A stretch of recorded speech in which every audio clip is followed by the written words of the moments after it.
Good evening, people from the Cape Flats. Mense van die Kaapse vlakte, hoop het gaan goed saam met julle. Another episode of Cape Flats Stories Live International. A lot have actually happened in the last week, so this is the week it was.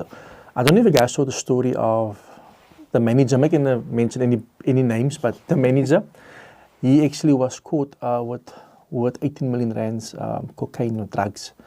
The story actually intrigues me because, do you remember a few months ago, people were killed because of a 1 million rand container that went missing of cocaine and drugs.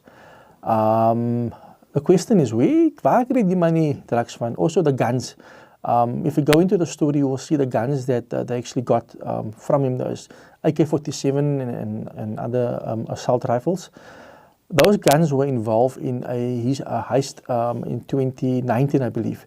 So there's a lot of questions to be answered. But I believe if government apply a little bit of pressure, we might just know what happened to the 1 billion rand worth of drugs. So that is just my opinion. I'm not a detective, but I follow these cases, and Cape Town is a movie, I tell you. And then the other thing is this, the boys that went to Spain. That's a sad story. Just before I go there, I know a lot of parents have actually sent me in the last 3-4 weeks messages with backup buddy accounts. Can't you help this one and that one? The seriousness of this, people take this very serious, and I don't share it. I spoke to a friend of mine a couple of years back. This is me, and this is what I believe. I believe that I haven't heard of any story, any success story of these youngsters coming back and saying, okay, Spain bought us, or Spain is actually going to fly us back to go and play soccer there. I heard of no success story, and that's why I didn't worry to sort of advertise it. So I think we also need to be very careful when we send our kids. Is it for a cultural experience? If it is, good and well, you can go. But don't put yourself in debt. Also, mense sit yourself in 'n skuld, en ons maak 'n loan. And at the end of the day, then we sit actually with bigger debt than what we had. And we need to be very careful. But I'm so grateful. Tracy Lang, if you're listening, thank you so much. I want to say this, I'm going to say it. The politicians are les geleer. So well done to yourself and everybody involved. We need people like Tracy. I could sense, and ek is baie eerlik, some people wanted to take this as an opportunity to take a picture. But this is a lesson for all of us. And you know me, I'm going to make fun of this later on. It's now but sensitive. Die hempe auntie en die sokke uncle, yeah, that's op my list. So yeah, that is me. And then I want to say thank you to each and everybody for doing your part for 67 minutes of Mandela Day. This year, I did nothing. I walked for 67 minutes for myself. I need to lose more weight. So that was my 67 minutes. I think it's sometimes good to also just do something good for yourself. So without any further ado, I've got these young people in the studio with me.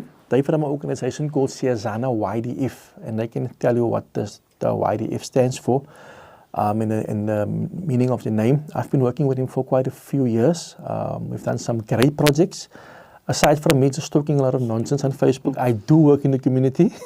So yeah, Mr. Miller and Mrs. Miller, welcome to Cape Flats Stories. Thank you. Thank you. Thank you for having us. So yeah, tell us, what were you guys busy with? I saw a lot of things happening on your platform on Friday, with 67 minutes from Mr. Mandela. Natasha can give the targets or the totals. So what we basically decided this year was to feed the homeless. And we actually called the day a Homeless Mandela Day. And there was reasoning behind that, is that everybody's not seen the benefits of the Rainbow Nation. And a lot of those people are the homeless, who is a community that is just being ignored, whether it is in the city or in any other city in South Africa. With, I think, if I'm not wrong, Natasha will give the correct stats, I think it's something like 4 out of every 10 homeless people has got a bed, the rest is on the street. So we challenged ourselves to make 1,500 meals. It had to be potjies. Okay. So, jy kan nie sop kom maak het, met 'n potjie gesit. And we actually ended up making 75 potjies from number 3s to number 20s. Wow. Some guys made 1 potjie, other guys made 3 potjies, others made 5 potjies. But yeah, it was, as always, for those of people who know Siyazana, we look at having fun while we're giving back. Because giving back is a very serious thing, but we try and always make it fun. So it was a fun day. We had kids from Northeastern University, from Boston there. We had loads of friends. It was just a mad, crazy day. And we'll post some of the clips on the page later on so people can just see the fun that we had. Natasha, you are the backbone. You are the backbone here. So Natasha, for you guys that don't know, Natasha is Ian's vrou. She might look young, but she's married. She's hulle oma. So los haar af asseblief. Natasha, your role as, behind the scenes, you do a lot. And I know that. I've seen it. What have you guys been up to? Are we talking in general, or are we? And I can general. And so, like Ian said, our focus this year was not always doing the same thing, but taking it a little bit further. It's been an extremely cold winter this year. We've had flooding, we had so many people losing homes, etc. And every year, without fail, we've bettered our target. And this year we actually thought, no, we actually want to target the homeless. And we want to give something that was not only nutritious, but also just warm. You know how it is in winter, you want that warm plate of food when you get home. And it was just, we ended up, like Ian said, our target was 55 pots, 1,500 people from Kalicha to Mitchell's Plain to Gugulethu to Nyanga. We ended up handing out 2,055 meals, and that was only meals that we'd actually packaged. Some people came at 7 o'clock in the evening and collected pots of food. So it was that was Mandela Day in its entirety for us. But the bottom line is that for Siyazana, Mandela Day is not only about Mandela Day. Whether we're doing Youth Day, whether we're doing 16 days of activism or against women and child abuse, it is a 365-day a year project for us and initiatives and stuff. So we are constantly busy. We are constantly busy on the ground, and that is just. I think our humanitarian pillar is only one of the pillars that we look at. In fact, it's through you that we got into the humanitarian exactly. That work, is how we got because we worked with youth development and early childhood development until one day someone said, "Oh, do you know Uncle Stan?" And I think since then we've did like 5 million meals across. And that's almost in 5 years' time? 5 years, 6 years' time? And I think what's important, we were asked a question about the YDF. So the YDF used to stand for Youth Development Fund. It's now Your Development Fund. And really the change is because everybody's Siyazana. I think we're one of the only NPOs, NGOs, NPCs, PBOs, whatever you want to call it, that no one actually earns a salary in the organization. Our administration bill, for every 100 Rand we get, only 2 Rand goes to admin, and that's for your audit bank charges. And we're just a lot of people, like-minded people and not like-minded people who want to make a difference and not enrich themselves. We've all got our own things going, but we want to prove that, one, like I said earlier, charity can be fun, but mostly that people don't need to be exploited through charity. And again, it's something we chat about a lot, and something I think that both Cape Flat Stories and Siyazana align to. Mr. Miller, I know for a fact you guys have been very busy, a lot of projects. But it's the one project that's, I know there's thousands, but it's the one project that really stands out, that is really close to your heart, because I know, so even when people will ask me, don't you know somebody that can help us, and I will send them to them.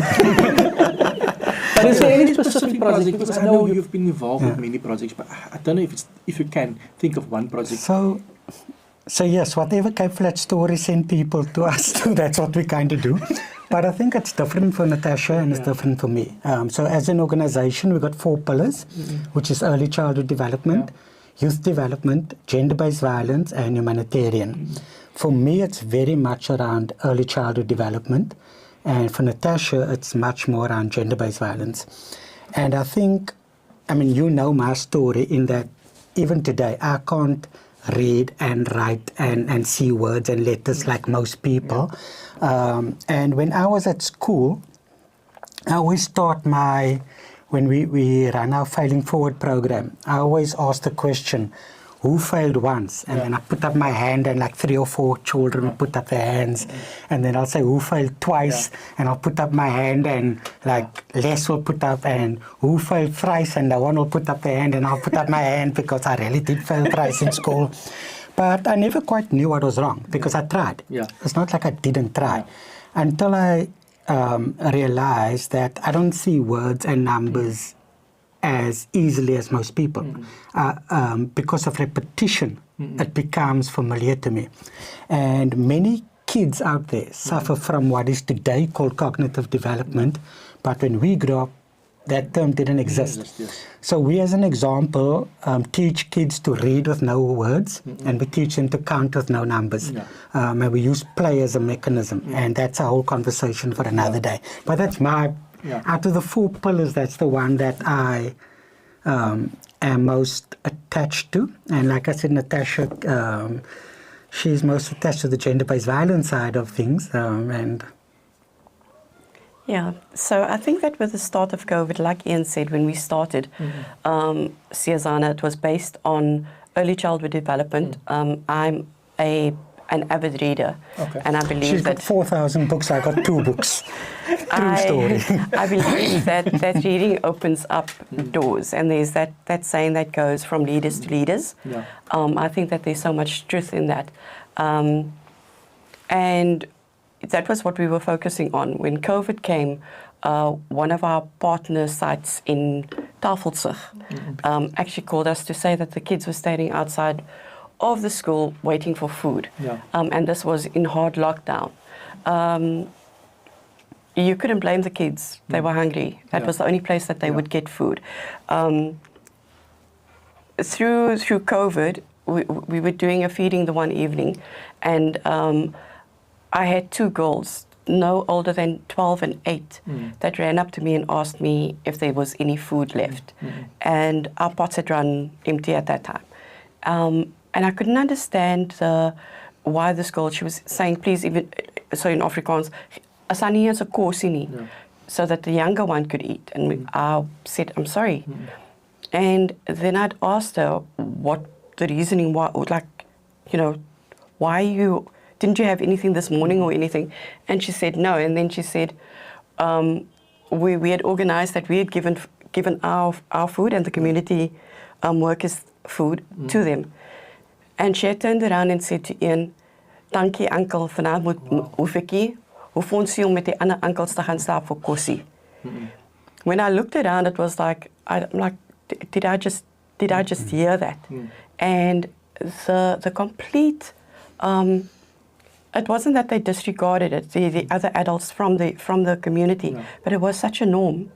And I ended up sitting in the road and crying because this is a 12-year-old girl and an 8-year-old girl. And if you've got kids, and we know that it's been so normalized, abuse in our communities, but for people looking from the outside in, it just blew my mind completely. And that is where my absolute passion and the fight against gender-based violence started. With our research, because we don't just do things for the sake of doing things. So we went in and we did research, and we actually were able to find the links between early childhood development, or the lack of early childhood development, to kids dropping out at school from grade 10 to 12. So we know in South Africa, if you don't have a grade 12, whether you want to go and work wherever, you're not going to get a job. So what do you do if you don't get a job? You turn to a life of crime. What does that do? It's the substance abuse that leads to gender-based violence, and then it leads into the humanitarian side of it. So that cycle We just wanted to start breaking it, and we know that it's got to start at grassroots level, because right now we've got kids as young as 9 years old who doesn't know the difference between right and wrong. Yeah. We've got families that share one bedroom between 6 people. Yeah. So there's no outlet or specific space for parents to be parents, and the kids grow up with that. Yeah. And that's where we go. We go into schools. We actually tackle the problems in school, and we start there, because when they get to high school, it's a bit te laat to try and sort it out. Yeah. So that is our big aim, is that we try. What's important is that people remember this is a community on the Cape Flats that Natasha's talking about. Yeah. This is not in the townships. Yes, Yeah. no, It's here. in the Cape Flats. Yeah. And I think what we also try and push is entrepreneurship, because I think our schooling system teach kids to be followers. Yeah. In fact, the Western Cape Education's department slogan is enter to learn, live to serve. Yeah. I mean, really, live to serve. So we push very much around entrepreneurship and getting kids to create their own businesses rather than go out and look for work, because there really isn't work.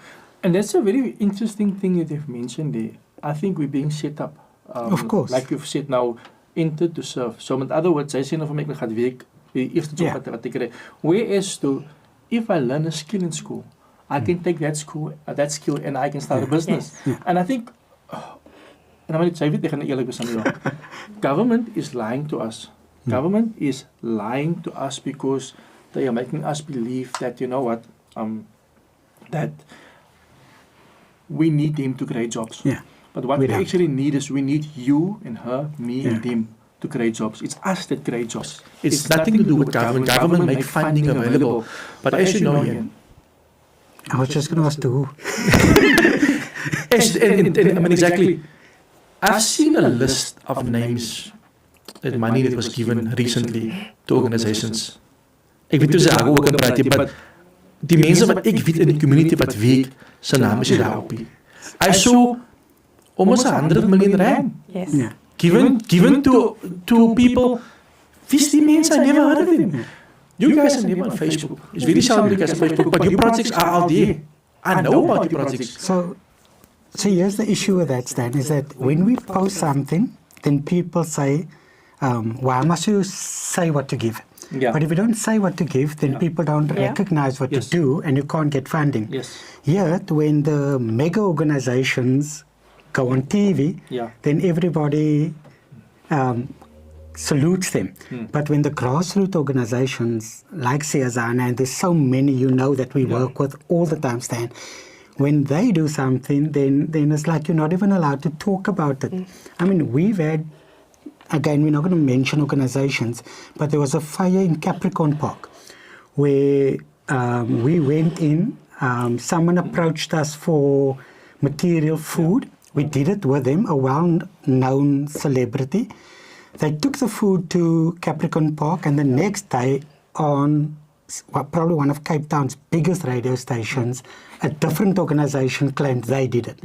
And when we approached the radio station, we were told, but you know what, let's not fight about petty things, the people we help. But when we go out for funding, we don't get the funding because people don't see what we do. Because we just, it was never our intention to go out and brag, if you want to say, about what we do. It was more about how do ordinary people, or like we said these days, everyday people, help everyday people become better people. We don't need the politicians. We don't need the mega organizations. We don't need the corporates. All we need is everyday people standing up, making a change in other people's lives. Exactly. And together we can. Natasha, one of the things, and like Ian mentioned, your heart is very much close to gender-based violence. Yes. You know, I think everybody needs to play their part. I think if you talk about gender-based violence, the religious institutions, Yes. the homes. And I mean, in many homes there isn't role models. That's the one thing that we don't have a father, we don't have a mother. As you know, many of these kids are raised by their grandmothers. Yes. What is it that we can do, that you feel that we can do as a society to help nurture this culture of fighting gender-based violence? It's quite big. It's a big issue because I drove down Powerwood a couple of times and I would see the boy grabbing the girl by her hair or throwing the girl with a stone, and they would think it's funny. Yeah. But when they get older, then it becomes gender-based violence. The stance on that one, it is quite, I say, like a sensitive topic, because what's right has become wrong and what's wrong has become right. So if you try and do the right thing as somebody just driving past, it's like you're going to hear, Jay, you moet even my kind Dis kind is daai jou kind. But the same thing in our education system, when teachers try and do the right thing, they are stopped. So our hands, and I'm going to say the educators' hands, are also tied. So with that comes the frustration, and that is why you also get educators that will lash out. I think where we as a society can help is going back to how we grew up. Your child is my child. 100%. And if we're going to keep on turning a blind eye and saying it's not my problem, guess what? Tomorrow, how many times don't you read in the newspaper? Maar het dan hier hy het voor my groot geraak. Kyk hoe praat hy nou met my. But when you had the chance to speak out and say that's wrong, you didn't, or to address the parents. I don't know if you call them the millennials or the Gen Zs. They don't want to. The kids must have the right of expression, which is completely right. There's nothing wrong with that, but it's the way in which it is done. The same thing with discipline. It has to be done in the proper way. But we're also going back to stakeholders. So our programs run in schools. I've actually, I did an exercise earlier in the year.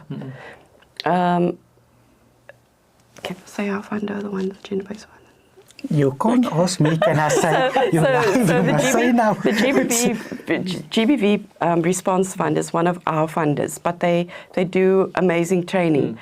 And because of the training that I did at the beginning of the year, I did a little bit of an exercise where I went into some police stations.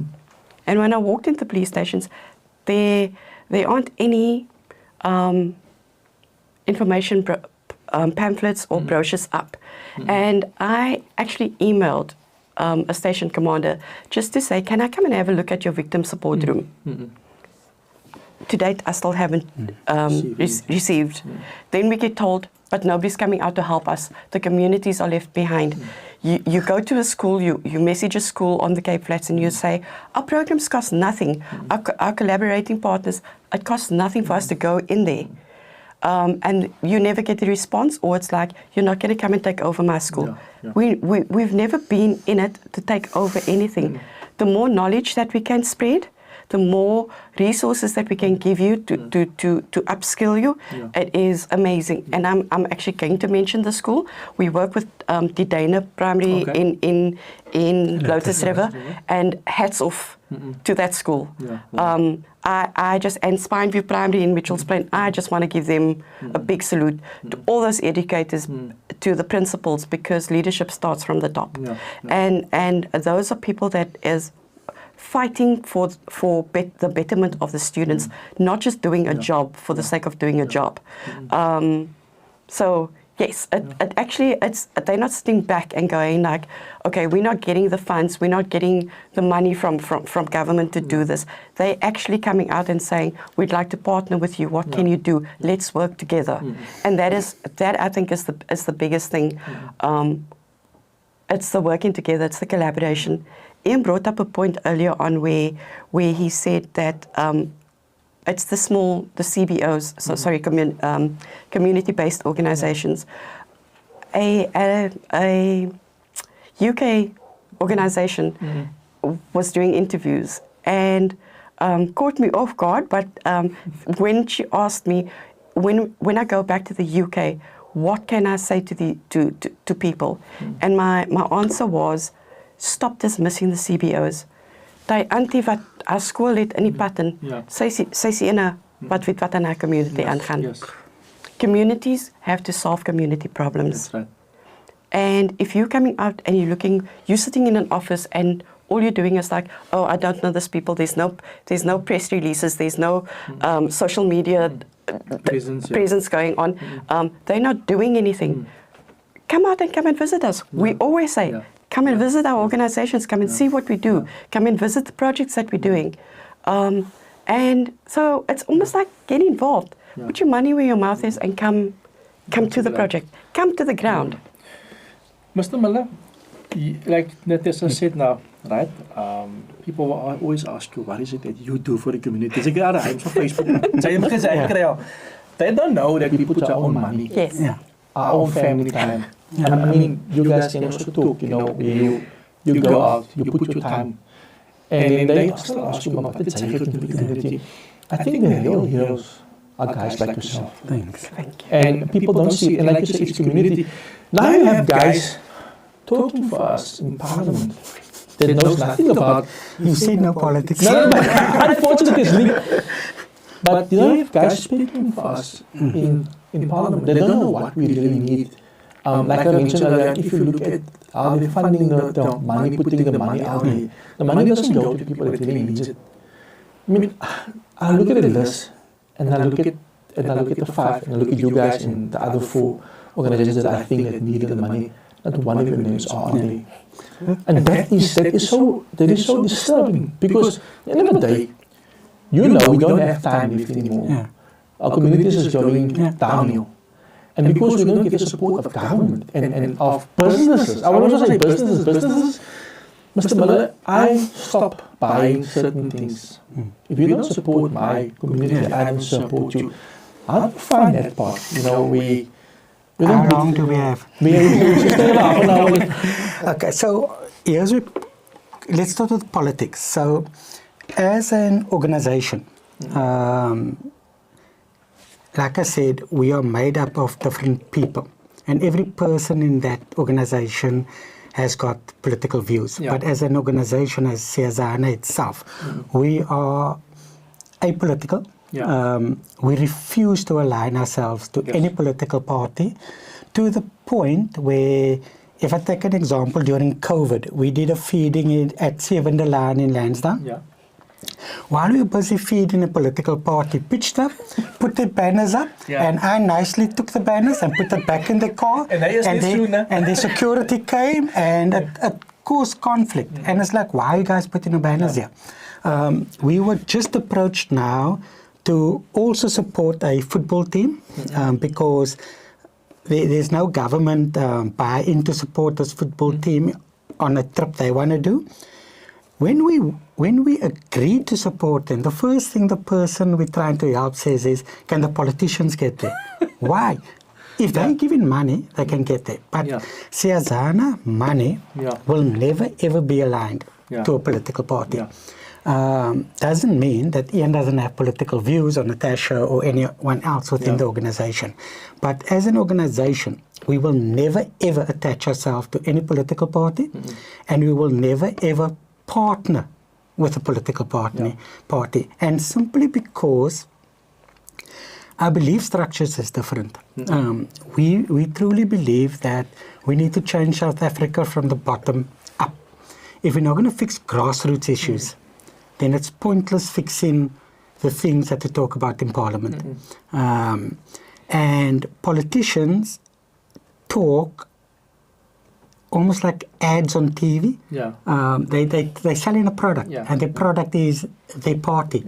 And they use words, they use things that will attract a certain segment of the population that will follow them. And as long as they can secure their seats, the true interest is not there on the grass, on grassroots issues. We're fortunate that we've now expanded into 4 provinces, and we're finding the same issue, not just in Cape Town. Cape Town's worse actually, but we're finding the same issues right through the country, that politicians they after the fact people. They're not grassroots fixes. They can shout on top of the mountains, but they're actually not going to go into the community and fix the issue. So when it comes to politicians, we salute them for what they do. We just don't partner with them, and we just don't buy into their system of fixing South Africa. When it comes to corporates, I mean, we're blessed. We've got very, very few. And it's strange to say you're blessed, we've got few. Corporates have really been behind us a lot. And I know you said we're going to talk about gambling and music, secular things at the end of the conversation. But very few corporates buy into us. And I vented to you one day that I did 2 funding applications. They were verbatim the same words. The one had board members that was all non-white, and the other one had board members that had white people on it. The one with the non-whites got a decline because it was not in their mandate. The one that had board members got a 500,000 donation. Exact same application sent to the exact same person, and the exact same person responded on the exact same day. So corporates, I agree with you that we are only there to play the corporate game, and that is to spend money with them. Corporates don't even fund their own community-based organizations. They don't even fund the auntie down the road making soup. When the manager of X shop knows auntie so-and-so is making soup, he sees she's not making today, he won't go to her and say, auntie, do you need a packet of potatoes? Because the guys who run corporates, especially on the mid-management level, are so self-absorbed and so title-opinionated. I'm the manager of this shop. You wouldn't understand. So I weet net hoe vir my in te trek nou.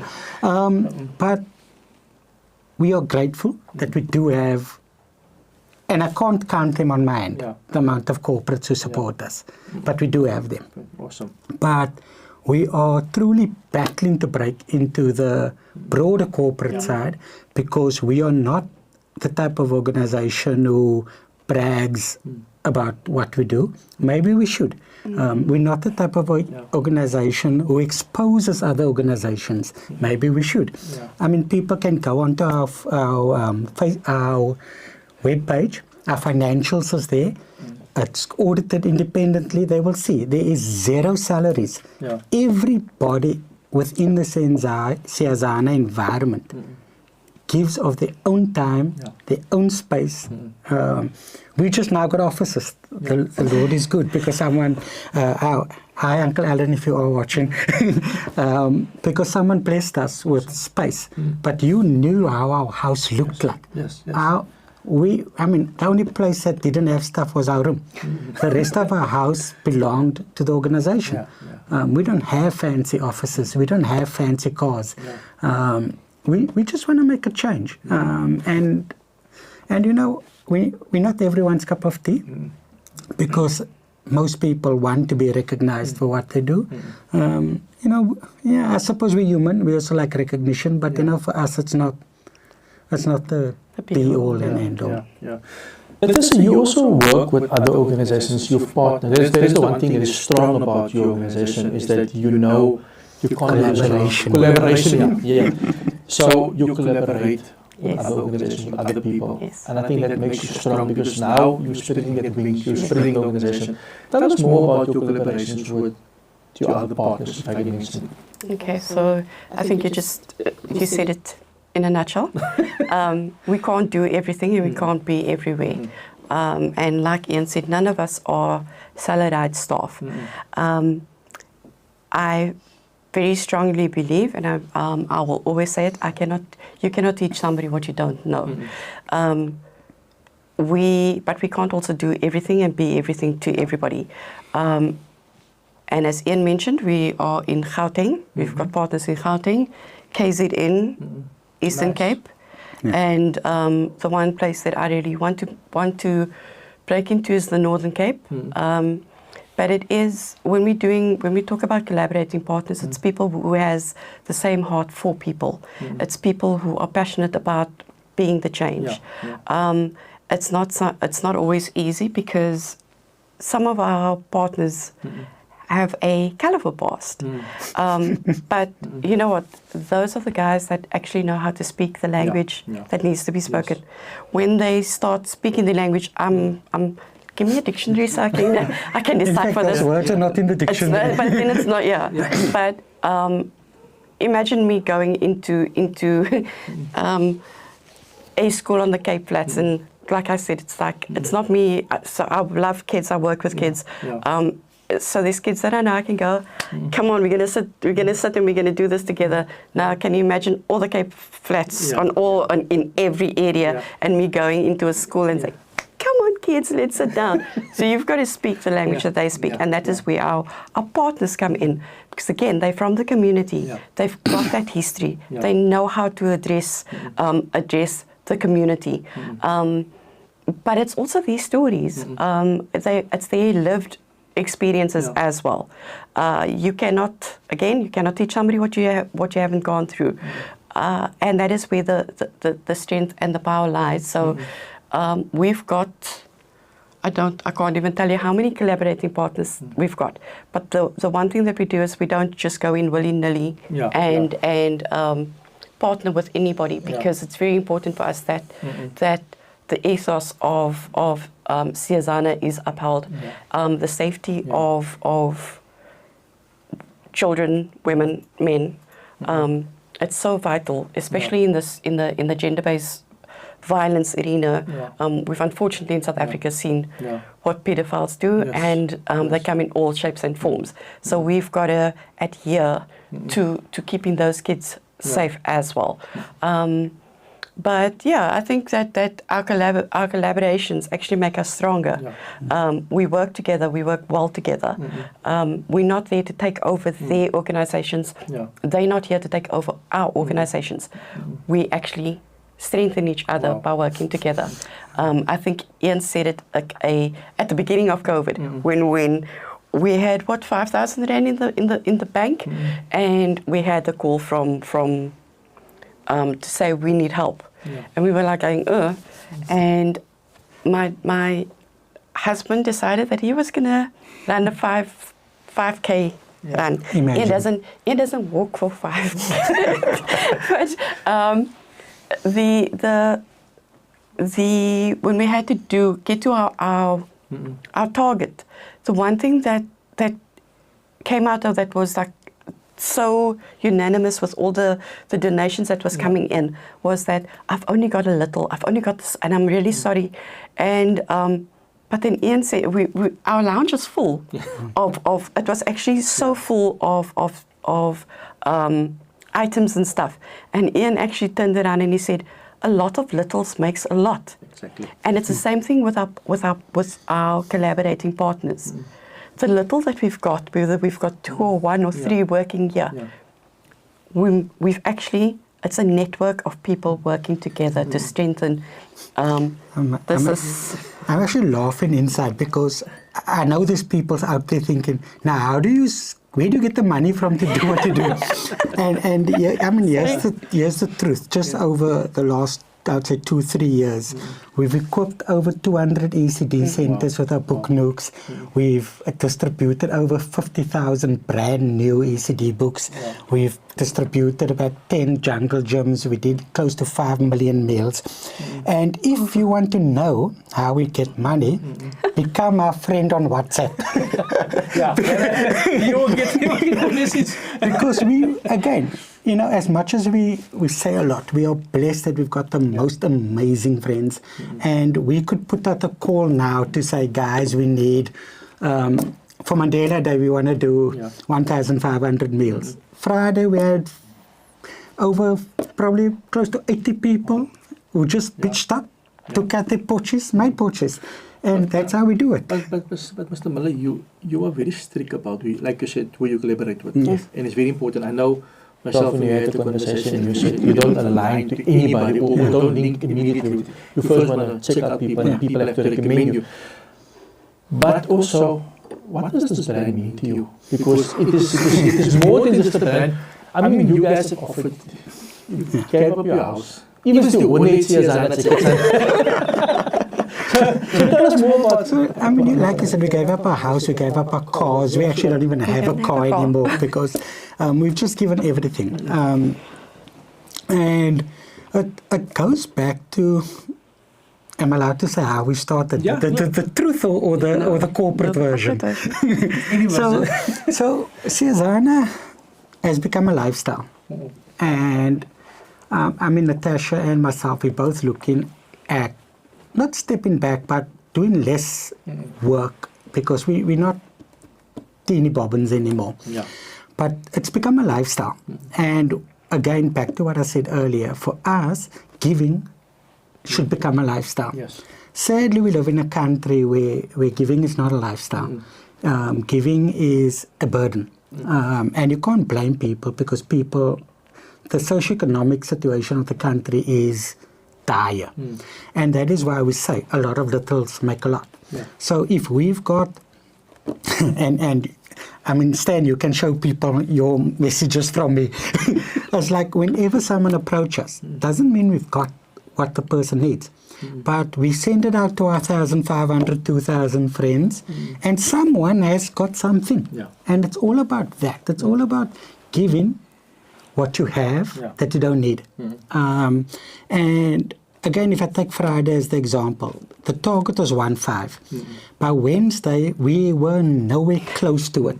But we ended up over 2,000 meals. Thursday night, 12 o'clock, we got phone calls, people saying, we're coming. And people just pitched up. And I think if we change the culture of, and again, I know there's a lot of charities, NPOs, whatever, who dislike what we say. If we change the culture of organizations like Siyazana into everybody do a small bit, then we can do a lot. Instead of becoming reliant on government or big international funders. So the organization for us has become a lifestyle. It's become our baby. You know that we've got other interests as well. But every business within the group has to contribute to Siyazana. To be my friend, you have to contribute at least once a year to Siyazana of ek block jou. So it's really just relooking the way we do it. But yes, it's our passion, and our kids and our grandkids, we must also acknowledge them because a lot of their inheritance has been given away. A lot of the time that we could spend with them has been given away. And I must also acknowledge Natasha because originally it was Stan, you know me well enough that I go into something not thinking about it, and someone says something, and tomorrow I'm somewhere buying soccer kits and whatever. When it started off to do one project. We registered an NPO, a NPC, and a PBO. We were going to do one project a year with a 50,000 Rand budget for the year. That was 2017. That is how we started. Today, we in over 138 communities. We've got collaborating partners everywhere. We've impacted, like I said, over 5 million people just on our feeding schemes. And if we can do this with no money, I forgot. What can we do with money? I almost swore. What are the organizations with money doing? When we started doing the food, organizations were saying it costs on average 5 Rand to feed a person. We proved that to be 150. Now all organizations are saying it's between 150 and 250, which we're happy for. But where did that other money go? And we also got a policy that many people who run NPOs need the issue to be there. So if you take gender-based violence, there's many organizations or people who actually needs gender-based violence to be there, or else they won't exist. They won't be earning R1 million a month, I mean a year's salaries. They won't have fancy cars, they won't have fancy salaries and things. So when we go into gender-based violence, we go in it from an awareness perspective to try and stop it. But again, we're getting criticized because we must be looking at advocacy. We don't want to be looking at advocacy because we don't want boys to be raping boys. We don't want boys to be raping girls. We don't want girls to be raping girls. We don't want that. We don't want the issue. But we know that we live in a world where many of our peers need the issues to be there, or else they won't exist. Whereas our focus is, we don't want to be there. We want Siyazana to be there as a fun organization that does one thing a year, and we never realized the need. And I think you got involved with us at that same time when the need really exploded. And then we just took on more, and a lot of, we joke about it, but it's actually not funny, that 90% of our time brings in 0% of our income, and 10% of our time brings in 100% of our income. So our own businesses suffered, but was also blessed because we met a lot of great people. I don't know, I don't know if you were at Sexy Vibes 2 weeks ago, where Don Vino actually shocked us and the world, and it threw the Siyazana logos all over Grand Arena. And we appreciative of that, because people are starting to recognize who we are. Everyone is still confused. We're also still confused as to who we are. But we're trying to change the culture. That, you know what, we don't want to be enriched of other people's suffering. And that is why a lot of people don't want to collaborate with us, because we don't buy into the logic of driving a 4x4 branded in an organization's name, when there's people going hungry, but you claiming to work against. And it doesn't. But Ian, you were speaking the truth there. I was actually glad for a certain point where some organizations stopped giving money to South Africa. Because there was people benefiting from it. I saw people driving, like you mentioned, the latest cars.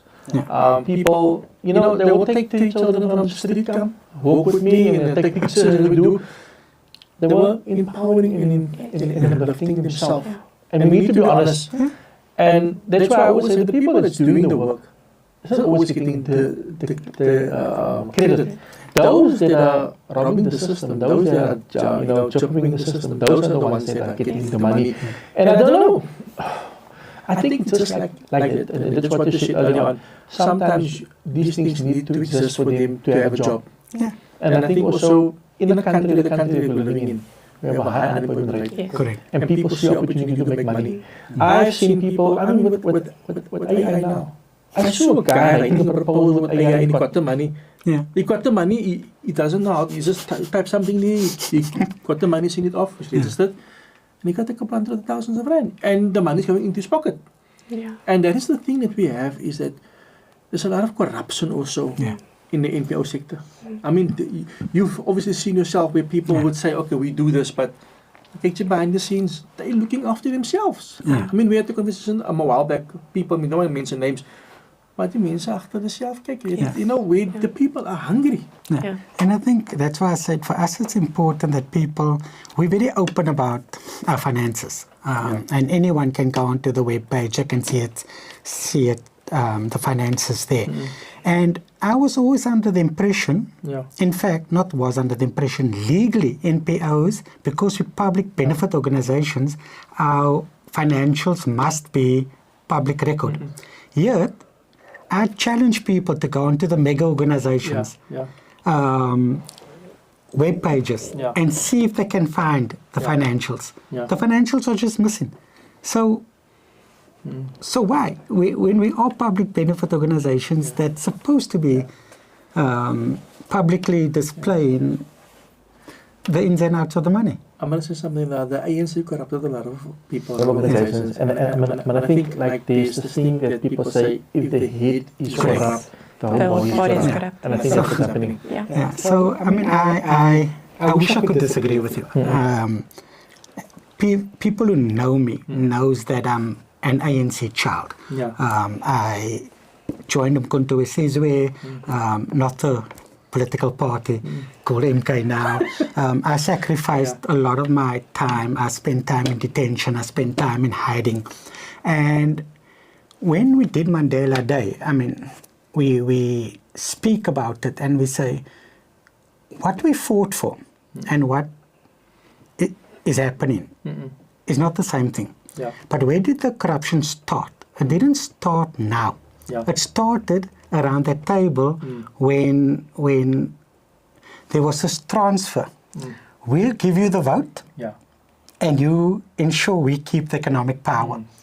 And when that happened, everything crashed. I'm one of that, your people who's listening is going to shoot me. I'm one of the people who believe that we had to have a civil war.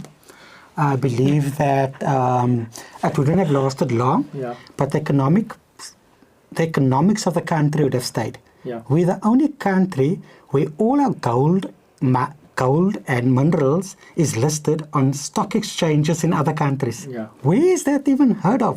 But that is what was given for this thing called a vote. Yeah. Yeah.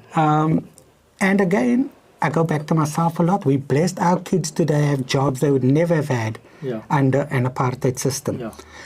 But as a country, we are lost because the economics is not here. And you cannot fix employment, you cannot fix hunger if the economics is not here. Yeah. And those big mineral companies is listed on stock exchanges all over the world. So every time gold comes out of our ground, it's listed on the English stock exchange, the money get traded there. Yeah. I mean, really. So that was the trade-off. Yeah. And I don't think the trade-off was fair. Yeah. And that's why I love talking politics to you off air. I hate talking politics to you on air. But I think, I don't know what the answer is, Dan. Yeah. I don't know. It's too late for the civil war, so I don't know what the answer is. I think it is too late. But I think also we need to also find one another because it's like almost we need to have a conversation, we need to have a dialogue. What happened? It happened. And unfortunately, a lot of things went missing and was messed up in the last 30 years, but we need to look at the way forward. Yeah, but again, taking on that, so the new generation will say you can't blame us for what our parents did. Yeah, they're still sitting with all the wealth. They're not giving that up. They're not giving the benefits that they had under the apartheid regime up, but they're saying don't blame me for what my parents did. If you are truly if that's truly how you feel. I'm not saying give up all your wealth, but give up a percentage of your wealth and say, we're not going to start a new fund because we know what's going to happen with the money if you start a new fund. But you inherited so much through apartheid. But today you want to tell people you can't blame me for what my parents did. But you're still hanging on to the material benefits of that. So when you want to talk politics, and that's why I said don't reel me into this because it's a long discussion, but it's one that can be had. You mentioned now that you were a child from the ANC, right? Mandela. If we think of him, we think of a guy that was kind-hearted. I think he was too kind-hearted, and some would say he sold us out. But let's look away from the sold out. Let's look at him as an individual. We celebrated Mandela Day on Friday. Mandela was a kind person. Do you think that we lack, for politics, we lack humanity? Ubuntu. Do you think we lack that because the Cape Flats or the problems in the communities is not only your problem. I must be involved as well. They must be involved as well. But I think it's almost like we've left everything. We've given up. And Siyazana must not just fix it, and with the other organizations. I think we've become a selfish, self-centered society.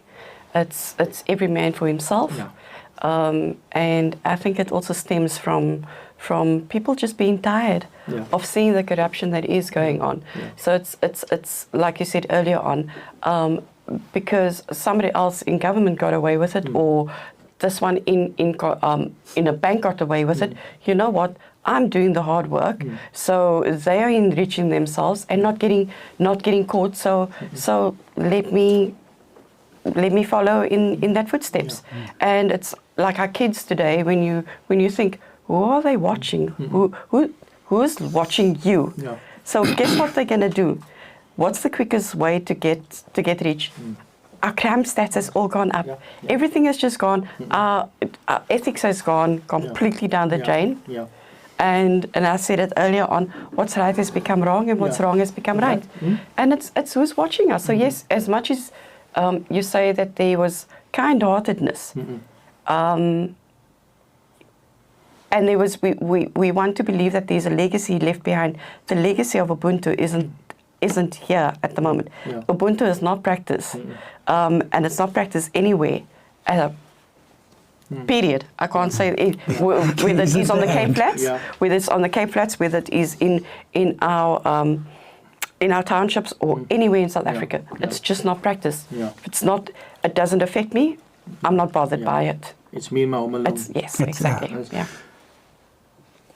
I said to you, we have an hour. There's only 3 minutes left and the hour's done. So you can see how quick it went on my fast.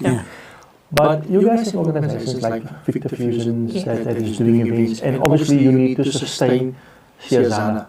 Tell us more about Victor Fusion and the events that you guys are planning for the next couple of months. Well, Victor Fusion, it's an events company, and we do events, specifically jazz and golf days. We've got a Women's Day event on the 9th of August. On 9th of August. And one of the I'm going to say something and I'm going to say Ian. Again, proceeds of that will go to Siyazana. So all our events, Siyazana basically gets a percentage of all the proceeds. So follow Victor Fusion. We redesigning the web page, the Facebook page and everything. We do events between 100 people, and we're blessed that we've got people like Don and the Webbers and a lot of others who support Siyazana. And when they do events, they allow us to, let's say, on-sell. I don't know if that's the right word, but they give Siyazana discounted tickets. We then can sell the tickets and make some money for ourselves. And that is, a lot of that's going to happen in the future. So I think for us, if anyone wants to help, just keep following Victor Fusion as well. Support our events. We actually get a lot of people who buy tickets and then say, we're not going to come to the show. We're just buying the tickets because we want to support Siyazana. So the 9th of August is the next one. It's at Zikufla Yacht Club. It's Women's Day. It's going to be a brunch. We've got Anvino there. We've got Lauren Erasmus. We've got Rory. Loads of food, loads of pride, with us, we like giving stuff away. We've got some great goodie bags. So join us if you got nothing to do that day. It's going to be a fun day. And we know Capetonians, we like jazzing and salsa. That's included. That's included as well. There's some jazz classes and salsa classes, I want to let you guys finish off. Anything you want to mention and say to the people out there? Ian, let's be honest, you're really here as a week. You guys are really in the community. You guys do a lot. And it's guys like you, knowing when I go to sleep at night or when I wake up, like, I didn't do anything for Mandela Day. I'm not a very big fan of Mandela, to be honest with you. I'm very disappointed in the ANC as well.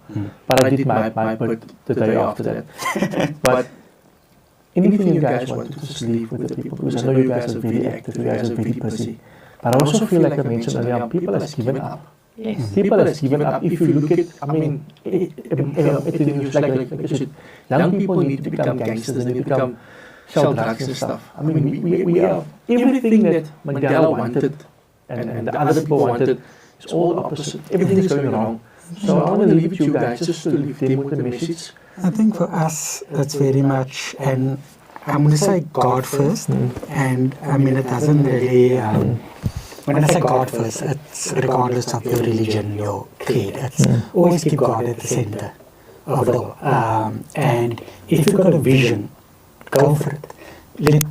The more people laugh at you, the more success you'll achieve. The more times you fail, the more you will move forward, because success without failure means nothing. But even if the whole world go against the spirit of Ubuntu, the spirit of giving, doesn't mean you need to do that.